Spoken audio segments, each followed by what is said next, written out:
Merong statement ng DFA na talagang pang Miss Universe. Ang sabi niya, parang pang Miss Universe statement, the Philippines urges concerned parties to resolve disputes through peaceful means and to exercise restraint to prevent escalation of conflict. So, yun po yung statement ng DFA. Pero if you were to be asked by yung pong advice ninyo, ano pong dapat maging statement ng Pilipinas dito? Again, I always pay attention to the verbs used, no? Kitang-kita mo yung verb na yan ay pilay. Alam mo yun? Lame. Pilay, yung verb na yan.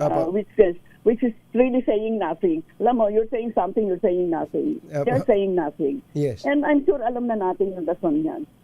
Na-notice mo yung mga statements all over the world, if majority, use the verb condemn. Diba? Apo. And I'm sure dahil sa nangyayaring link ng ating foreign policy sa US, hindi gagamitin yan ng administrasyon.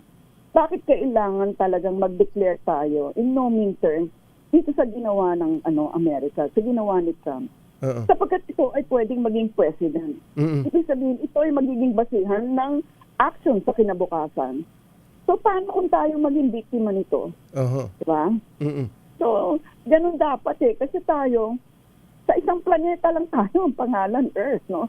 Anything that happens in one area of the world will affect us invariably. And by the way, talking about treason, notice mo, kasi hinihimay-himay ko to dahil talagang hinarvest ko talaga lahat ng lahat ng media sources, Europe, Al Jazeera, Asia.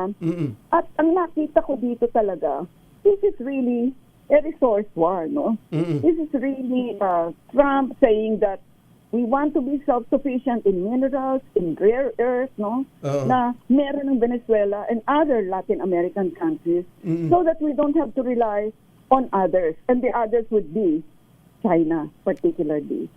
So, pag nilimi mo to, dapat kasi, Anthony, we have to crochet together all this, all these small narratives for us to give a clearer picture of ano pa talaga ang nangyayari at ano ang pwedeng magawa ng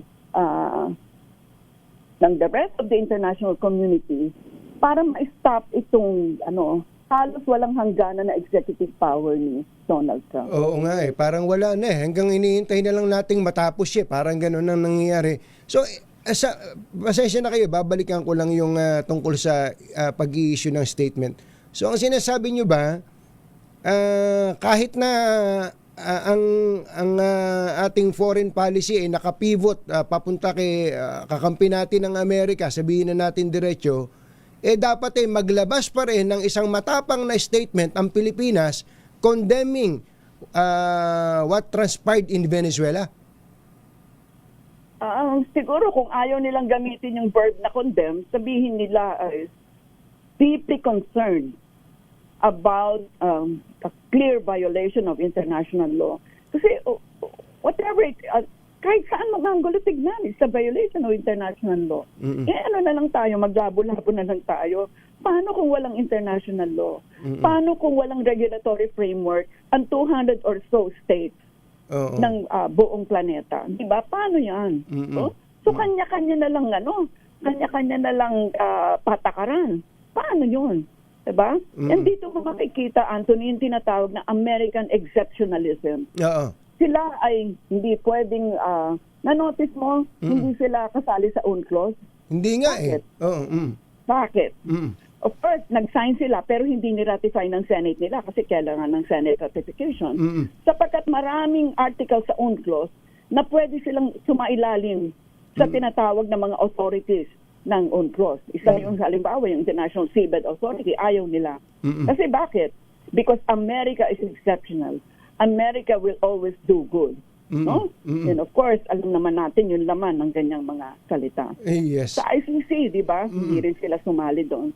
So itong American exceptionalism ay kitang-kita all around sa kanilang mga actions, even before Donald Trump. So, bakit natin papayagan ito? Hindi natin dapat payagan to kasi lahat tayo ay nagsusumikap na napaunlarin ang ating bansa.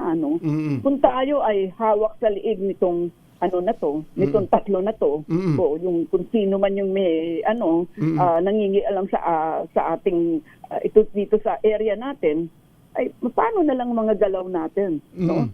Eh di wala, wasakin mo na yung konsepto ng nation state. Totoo po, Wala totoo. na lang.